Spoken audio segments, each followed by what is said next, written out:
Hi అండి, welcome to డీజెస్ recipe book.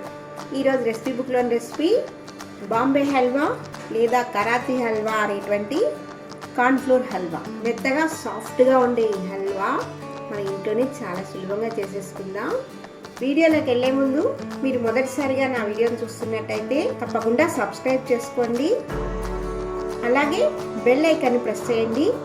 Karachi హల్వాకి 1 cup cornflour అయితే 3 కప్పుల చక్కెర, 1 కప్పు నెయ్యి. మీకు నెయ్యి ఎక్కువ వేసుకోవాలనుకుంటే 1.5 కప్పు కూడా వేసుకోవచ్చు. 1 కప్పుకి 4 కప్పుల వాటర్. ఇదండి మెజర్మెంట్స్. ఇప్పుడు ప్రాసెస్లోకి వెళ్ళిపోదాం. ఇప్పుడు ఒక బౌల్ తీసుకొని ఇందులో మనం తీసుకున్న కార్న్ఫ్లోర్ని వేసుకొని 1 కప్పు వాటర్ వేసుకొని లంప్స్ లేకుండా కలుపుకోవాలి. ఇక్కడ గడ్డలు ఉండకూడదు.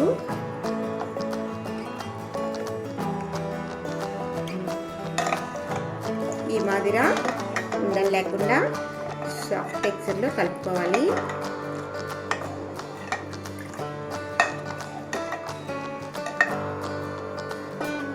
ఇప్పుడు స్టవ్ వెలిగించుకొని ఒక ప్యాన్ని పెట్టి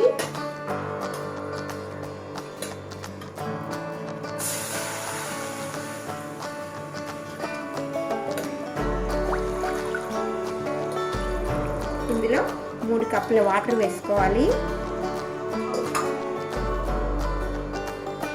1 స్పూన్ నెయ్యి కూడా వేసుకొని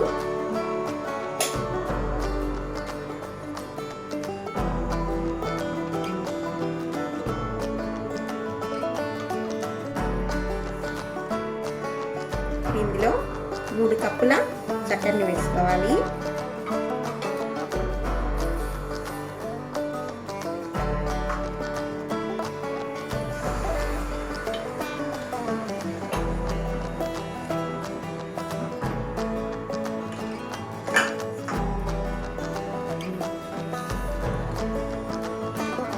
మూడు కప్పుల చక్కెర వేసుకున్న తర్వాత అడుగంటకుండా ఇలా మిక్స్ చేసుకుంటూ ఉండాలి.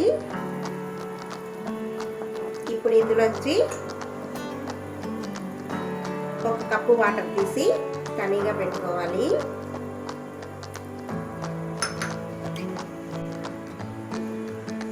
ఇప్పుడు ఇందులో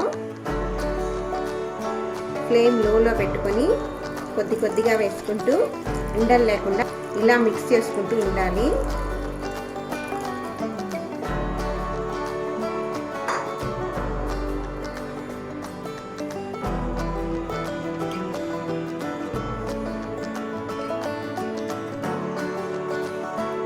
ఇలా బాగా మిక్స్ చేసుకున్న తర్వాత స్టవ్ని మీడియం ఫ్లేమ్లోకి మార్చుకొని చెయ్యి వదలకుండా ఇలా కలుపుతూనే ఉండాలి. ఇలా దగ్గరగా వచ్చిన తర్వాత పిండి మొత్తం బాగా గట్టిపడిన తర్వాత ఇందులో 1 స్పూన్ నెయ్యి,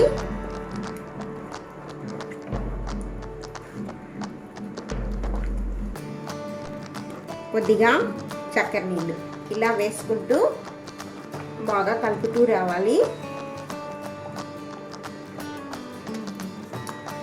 మరొక స్పూన్ నెయ్యి, కొద్దిగా షుగర్ వాటర్.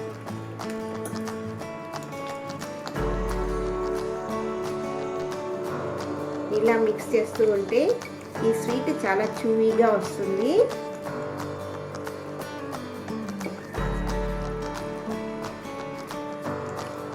ఇప్పుడు ఇందులో 1 పించ్ సిట్రస్ సాల్ట్, అదే నిమ్మ ఉప్పు, దీంట్లో కొద్దిగా వాటర్ వేసి ఇది ఇందులో వేసుకోవాలి.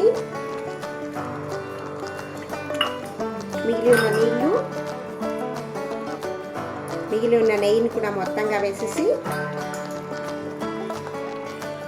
ఇలా మిక్స్ చేయాలి. మనం వేసిన నెయ్యి అంచుల వెంబడి బయటకు వస్తుంది. ఆ స్టేజ్ వరకు దీన్ని ఇలా కలుపుతూనే ఉండాలి. ఇప్పుడు దీంట్లో కొద్దిగా ఫుడ్ కలర్ యాడ్ చేసుకుందాం.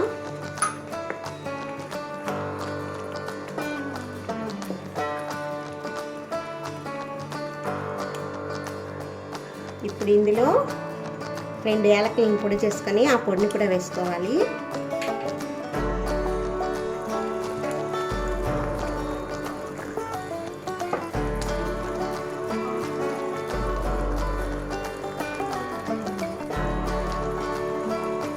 చూసారు కదా, మనం వేసుకున్న నెయ్యి అంతా ఇలా అంచుల వెమ్మటి పైకి తేలుతుంది. ఇప్పుడు మనం తీసుకున్నటువంటి డ్రై ఫ్రూట్స్ అయినా జీడిపప్పు, బాదం, మిలన్ సీడ్స్. జీడిపప్పు, బాదం లేకపోయినా పర్లేదు, మిలన్ సీడ్స్ అయితే దీంట్లో కంపల్సరిగా వేసుకోవాలి. వీటిని వేసి బాగా మిక్స్ చేసుకునేసి ఇప్పుడు స్టవ్ ఆఫ్ చేసి ముందుగానే నెయ్యి పెట్టుకున్న ప్లేట్లోకి ఈ మిశ్రమాన్ని వేసుకొని బాగా చల్లారిన తర్వాత దీన్ని కేకులు కట్ చేద్దాం.